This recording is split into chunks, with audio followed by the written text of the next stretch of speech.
Hey everyone, and welcome to this explainer. Today we're unpacking some highly critical, honestly quite urgent data focused on a rapidly shifting public health landscape in North India. We're going to be looking at some newly released 5-year data that reveals a very distinct and, frankly, concerning change in regional health trends. Now, I'm not going to give away the exact numbers just yet, we'll get there, but if you've been following public health or regional epidemiology for a while, you know that spotting a trend early is literally everything when it comes to disease management and resource allocation. Okay, let's dive right into this. Section 1, North India's Health Landscape. So our core objective today is tracking estimated cancer cases across North India. Think about a medical infrastructure that's already balancing incredibly high patient volumes. For that kind of system, establishing a baseline context is the absolute bedrock of strategic oncology planning.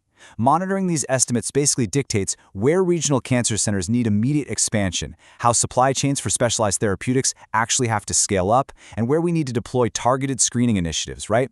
The whole goal is to catch cases way before they require advanced critical intervention. Essentially, we're trying to bridge that gap between just reacting to a health crisis and actually preparing for the demands of the near future. All right, moving on to Section 2, a 5-year timeline. Tracking this kind of data across a half-decade window is super important. It allows epidemiological researchers to establish a really reliable baseline at year 1, keep an eye on subtle shifts around year 3, and then finally confirm any solidified trends by year 5. And in a densely populated, rapidly developing region like North India, this specific 5-year block is absolutely crucial. It really shows us how fast a health crisis can sort of compound right under the surface, going from a gradual increase into a full-blown systemic challenge that actively threatens to outpace the medical resources we currently have. So what exactly did this timeline reveal? Let's get into the numbers. Section 3, the 10% rise. So here is the crucial point. The macro trend we see developing over this period is a nearly 10% overall rise in estimated cancer cases across North India over just 5 years. And wow, that is a massive statistical jump. To put that into perspective, when you apply a nearly 10% increase to a region that's home to literally hundreds of millions of people, you are looking at an exponential increase in absolute patient numbers, real people needing care. This translates directly to a rapidly growing, widespread demand for specialized oncologists, advanced radiation facilities, and really robust, long-term patient care networks that have to cross multiple state lines. And this brilliantly illustrates a really clear, sustained upward trajectory. Look, this isn't some statistical anomaly or a sudden unexplainable jump right at the end of the tracking period. It represents a consistent, undeniable rise from our baseline year. What that does is effectively establish a new, and honestly quite concerning, normal for regional healthcare demands. It's this steady compounding of cases that health systems absolutely must factor into their permanent operational budgets moving forward. Which brings us to a really critical area. Section 4, focus on Haryana.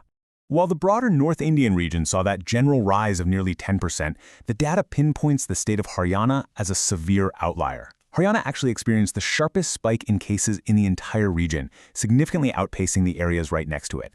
So it didn't just mirror that general macro trend we talked about, it actively exceeded it. It created a highly localized extreme right within the wider data set. Now, the isolation of Haryana as having the sharpest spike over these 5 years, that carries some really profound real-world implications. When one specific state experiences a surge this sharp, it creates intense, localized bottlenecks. We're talking immense, concentrated pressure on Haryana's regional hospitals, their diagnostic labs, and the local medical supply chains. Patients living within this specific geography are inherently going to face increased wait times for critical care. It essentially transforms what is a broad regional concern into an acute, highly localized crisis. Let's move to Section 5 and see how this builds our broader understanding, analyzing the spike. Now, what's really fascinating and frankly troubling about this is the severity of Haryana's numbers relative to that baseline. Haryana's numbers didn't just go up, they accelerated at a rate dramatically faster than the rest of North India. Acting as a true statistical outlier, Haryana is actually pulling the entire regional average upward. Recognizing this level of severity is a huge red flag.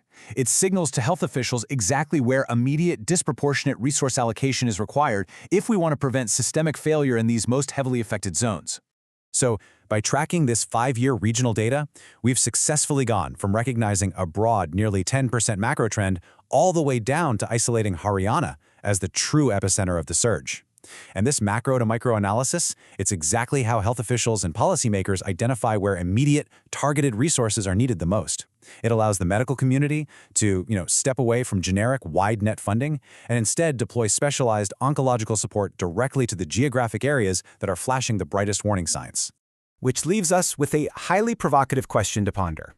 With Haryana seeing such a dramatic localized spike, can these exact numbers actually act as an early warning system for neighboring states? We've mapped out the last 5 years of data today, but now it is entirely up to the medical and public health communities to use these insights to aggressively brace for the next 5. Thank you so much for joining me for this explainer. Keep asking those tough questions, always look closely at the data, and I'll catch you next time.